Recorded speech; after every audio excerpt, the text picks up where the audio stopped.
Ahmad Jamal from the Aseer Development Authority. Thank you very much for joining us today. Thank you. Pleasure having me with you. Could you tell me a bit about Aseer? So Aseer region, as you see today, we are Aseer region is one of the most important region within Saudi Arabia. Aseer region is known for its culture and nature, and this is make Aseer region is different than the other region and put it on the top of a tourism destination within Saudi Arabia. Aseer region, size of Australia, which is around 81,000 kilometers. It's kind of a circle. So from east to west, 250 kilometers. Okay. From south to north of Aseer region, 250 kilometers.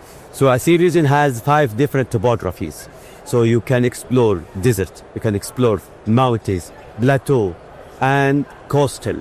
Within a radius of 250 kilometers, you can experience 4 seasons, different topography within 2-hour drive in one day. Is that why it's so popular with tourists? I guess it's different and it offers many different things for them in one region. Yes, and this is making a difference.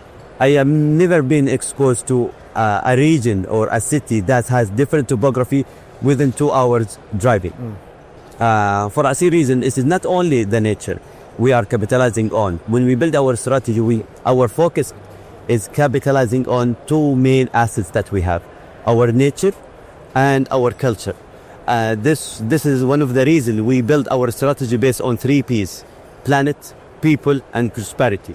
And we are very committed to deliver to planet, people, prosperity to our investment stakeholder and shareholders. And how is it performing in terms of tourism numbers at the moment, and where do you see the growth and opportunities over the next 5, 10, 15 years? So when we build our strategy, we have multiple KPIs, if we can say. One of the major KPIs that falls under prosperity is to reach to 9 million visitors per year by 2030. However, in 2024, we are fortunate to reach to 8 million visitors, and this is almost 26% increase from 22. 22 we have 6.4 million. 24 we have 8 million. Wow. 26% increase in 2 years, and this is give an indication how people are in love with Aseer region, in love with this culture. Keep in mind, we haven't unlocked our projects. We have many projects that will transform Aseer region into a global destination. And what about airlift, getting people to Aseer? Is that something you're looking at in terms of getting more people there, in terms of flying them in? Is that something that's going to be growing over the years as well?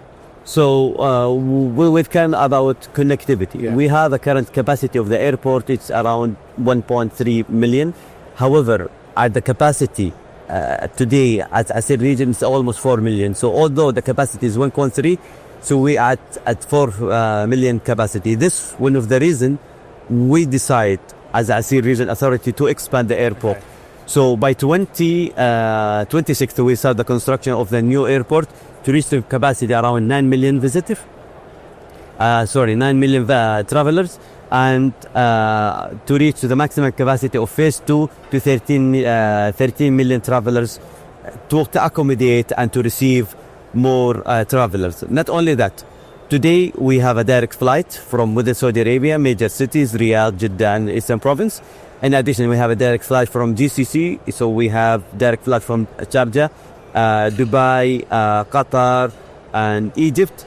And as soon as we reach to by 28, we reach to the phase 1, we will receive more flights connecting Aseer to the world and world to the Aseer. And obviously the World Cup's coming to Saudi Arabia in 2034. That's right, it's in 2034, and then that's going to be going to bring a huge amount of tourists and travellers as well. How is Aseer looking to take advantage of that in terms of tourism? This is one of the most important things happening to Aseer. However, when we plan for Aseer region and when we plan to do our strategy back in 2022, which has been approved by the central government, we have identified the number of visitors, and based on that we identify how much hotel keys we will have in upcoming years.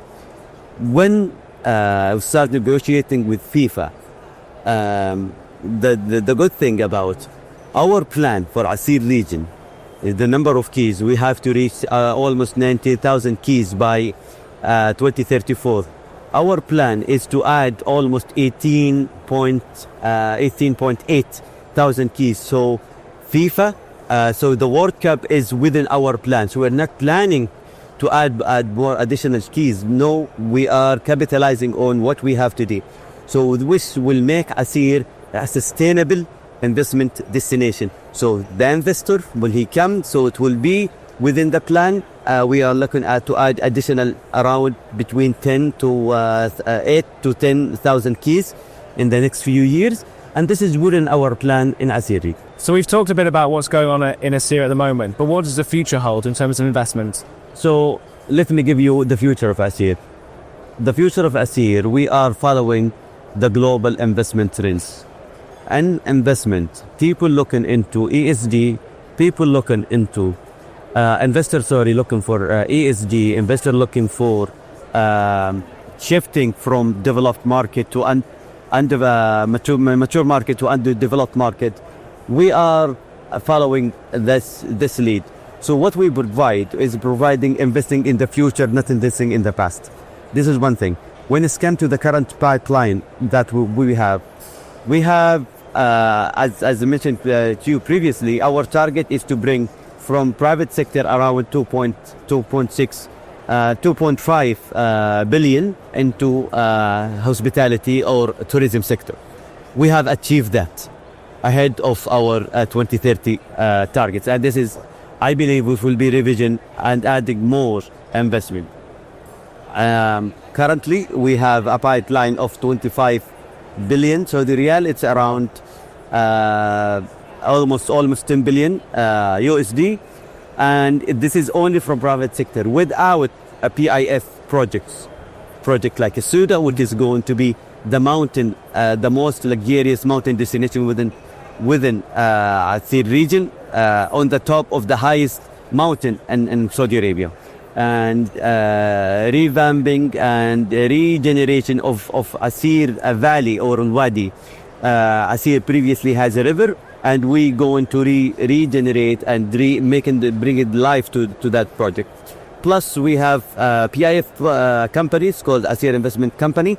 It's working with the private sector to co-develop, co-invest into small assets class within Aseer region. In Aseer region, we have identified multiple tourism destination area focusing on, as I mentioned previously, 5 different topographies. So we have Legacy of Aseer, which is a Legacy of Sabha, which is the center of Aseer region, the capital. We are looking into the North TDA, which is the mountains, and a coast of Aseer, which is 125 kilometers across the Red Sea, and finally desert of Aseer, which is Bisha area, which is you can have more of outdoor activity that match the visitor needs. That's very exciting. Ahmad Jamal, thanks so much for joining me today. Thank you. My pleasure.